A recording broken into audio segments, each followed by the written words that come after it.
Hey everyone, welcome back to another Spectrum Noir video. This one is to kind of go over paper. When I first started coloring with alcohol markers, I started with Bic markers, then I went into the Marvila Plume markers, and I've always just used the Recollections cardstock, just the white. But since I purchased the Spectrum Noirs and I'm really loving them, I decided to go ahead and try some cardstock that is made for the alcohol markers. So, Spectrum Noir has a couple of different ones. They have this ultra smooth premium white cardstock, and they also have a high gloss premium white cardstock, I believe is what it's called. I decided to start out with this one. So the Ultra Smooth has, I think this is the blue, and then I think the other one has like pink or something maybe, or red. These sheets are 5.5 by 8.5, or 8.5 by 5.5 inches. It is unscored, but they do make the 8.5 by 5.5 that is scored right in half, so you can make a card. You can just stamp on it and then make a card from that. Well, that is not what I intended to do with these. This is a 100-pound cardstock. So it is, it's really thick, which I like. But the only thing I'm doing with this is just stamping and coloring and then cutting the images out. So I didn't get 8.5 by 11. I didn't feel that I really needed that size at this point. So I just got the unscored, so it'll say unscored cardstock. So I bought this just to try it out, and I will honestly never use just regular normal cardstock again. So if I can't get a hold of this for some reason, I will find something that is equivalent to the Spectrum Noir. And I know there's Express It, and I know there's Nina white cardstock I hear people talk about, but I don't have any experience with those.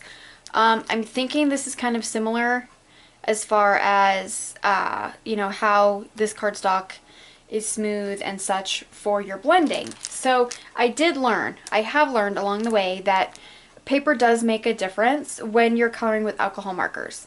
So it's not always best to go with, you know, whatever paper you have on hand, or, you know, a lower quality kind of cardstock. So I'm going to show you the difference between using just like the Recollections cardstock and the premium ultra smooth premium white. So this is the ultra smooth, not the high gloss, just so you guys know.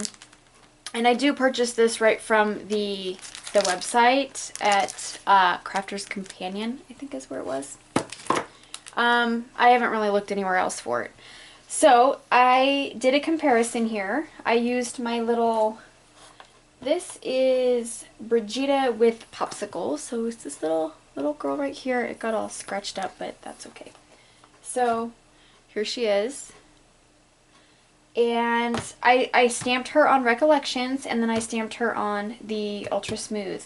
So here is the Recollections that I'm going to go over with you. And the two skin tone colors I used are just FS1 and FS2. So she's kind of a lighter skinned, you know, which is totally fine with me. I'm pretty light skinned myself, so this is my go-to colors. I will add an FS4 in here every now and then and blend more so she's a little bit darker. And like I said, I'll go over that in like a skin tone video. But so here's the image, and it stamps perfectly fine. I got a little boo-boo there, but so it stamps fine. The image is great. You know, the stamping part doesn't bleed into the cardstock or anything. But I want to show you, I'm very careful when I'm coloring, and I know I've mentioned that before. I'm very picky about not going outside of my lines and stuff, so I'm very careful. But as you can see right here, it bled into her hair. And then if you can see here, it kind of bled outside of her neck and her arm. And it even on her legs, like it started coming outside of the cardstock. and her foot. Went into her little bathing suit. So this is from using the Recollections cardstock, just the white. And on the back, you can see the image. Now, what I have learned is that if you can see on the back side what should be on the front, then your blending is working. So I'm guessing this part is probably a good thing. And it blends fine. So there's not, I mean, like you can see parts of it where it didn't blend so smoothly. But, you know, if you have Recollections cardstock, it can work for practicing or something like that. Or, you know, you can cover this up when you color her hair. You can probably use the blender pen to push some of this back in and out of her bathing suit. So it's not horrible if this is what you have to use, and I used this for a long time. So I only noticed the difference when I bought the Ultra Smooth Premium from Spectrum Noir. So again, I used the same colors, FS1 and FS2, and my blending is a lot smoother. You can see there's really no line on her face, and it didn't bleed outside into her hair, outside of her neck. Like her arm right here is fine, and her bathing suit. And I colored the exact same way. It didn't bleed out of her foot or her legs. So you can see the difference with the Recollections here. You can kind of see the grainy bits of the paper, where this one you don't see that. It's very smooth. So I'm hoping I can get both of those into the camera for you guys, where you can see the difference just in her face right there. So that is pretty important when you're coloring, and you want your images to look really, really nice. I color a lot of these and I set them aside, but my whole purpose is to, you know, make cards with these, or some kind of cute little projects like a tag or a bookmark or something, you know. So I don't color and just kind of toss them aside. Practicing is great. I mean, lots of practicing. I still practice different blending and flicking motions and things like that. So, so these are the two colors, FS1, FS2, just for my little quick skin tone there. So that is the paper comparison for you guys. You know, you can try different cardstocks out and see what you like personally, but for myself, just looking at the difference of these two, I would always pick the premium cardstock. So that is how different kind of papers work, and you can feel the thickness, like you can hear it. So you can hear that this one is thinner and this one is thicker. So, and on the back side, same thing. Like, it's fine.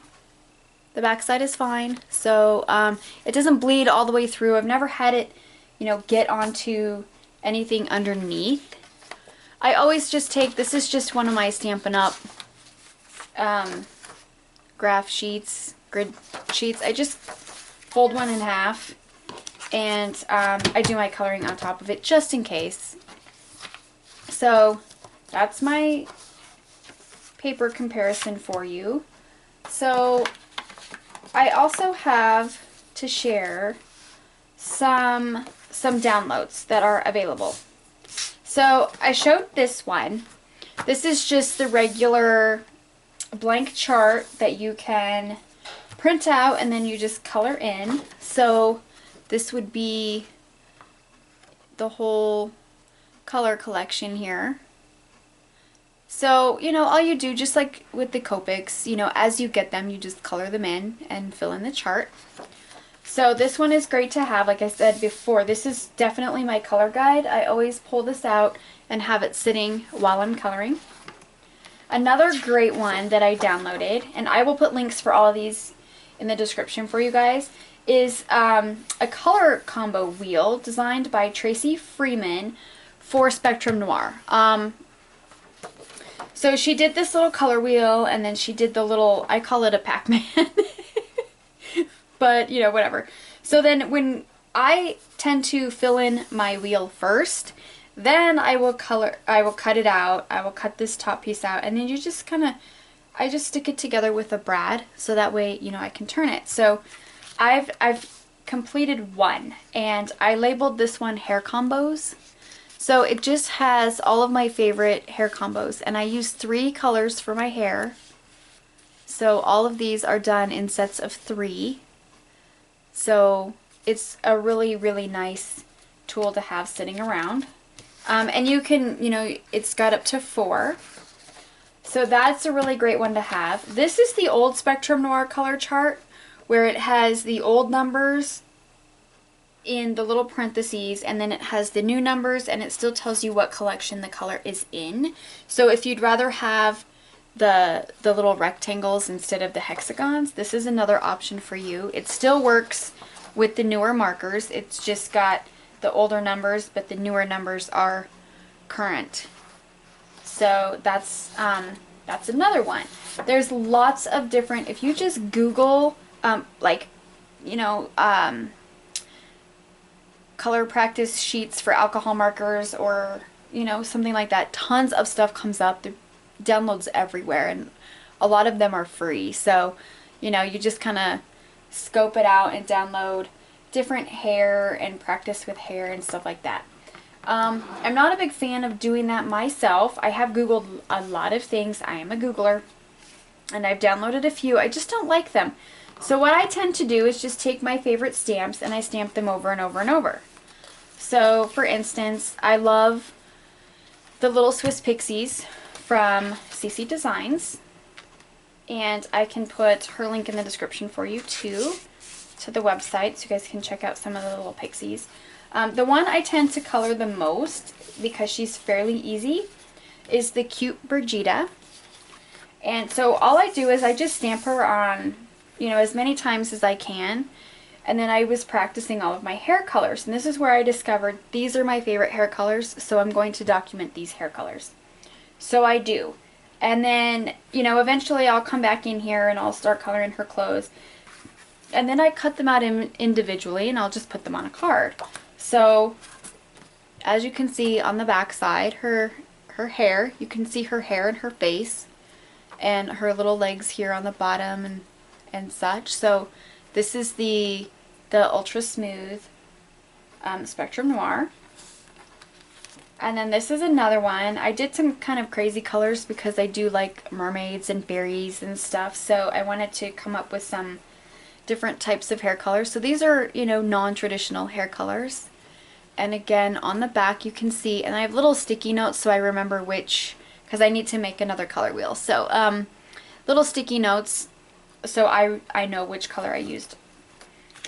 And this is Summer Swing Brigida. So I just wanted to do a better gray, so it looks kind of funny on a little pixie because she looks kind of old, but I like this one better than the first one that I did. So here's the difference in the little gray hairs I did. So it's just a matter of playing around with colors. And then here's a blue, you know, if you do like anime or, you know, manga coloring. And then here's my little favorite ginger little redhead. So yeah, I just stamp them over and over and I practice coloring. And then another thing that happens a lot of times is I'll be stamping and I will mess up on the stamp. It won't be, you know, as good of an image as I could have gotten. Don't throw those away. Practice with them. You know, if the hair turned out fine and the dress was messed up, just practice the hair and the face and stuff. So I keep all those aside, all the messed up ones, and I just practice, or you know, say I want to try a new color, but I don't want to ruin the image that I'm actually working with. Before I do that, I practice on a messed up one. And then I'm like, oh, okay, that worked out. And then I'll just color the new one. So that's a quick little tip for you. And then these are just some of the ones I've been working on. These are my 3 favorite hair colors. My blonde, my little ginger redhead, and then my brunette. So I have some of the colors written down on these. This is my little platinum blonde.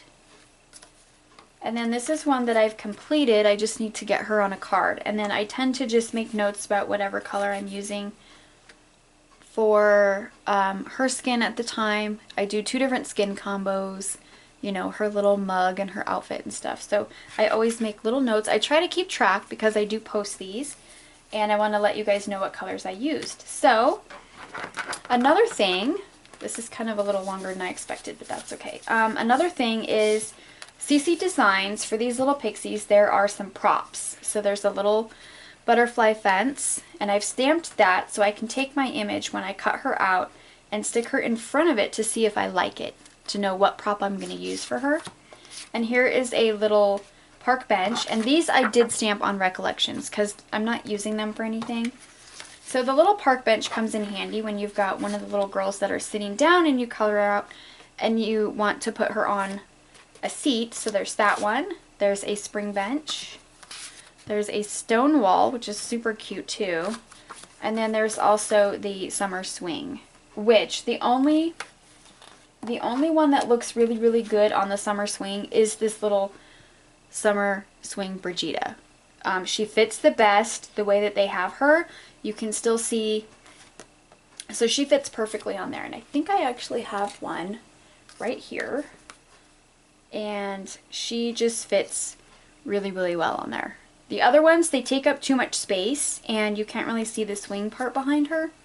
So I don't like that. But since I have both, I will just use them. So this is another quick little tip. I just did, these are 4 1/4 by 5 1/2.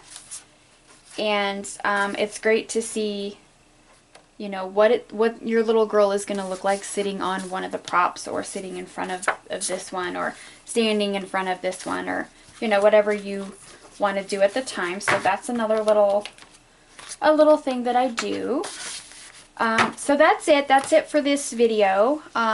You know, with the paper comparison and the downloads and a couple of little tips for you. So I hope you guys join me again for the next video of the Spectrum Noir series. So I'll see you guys next time.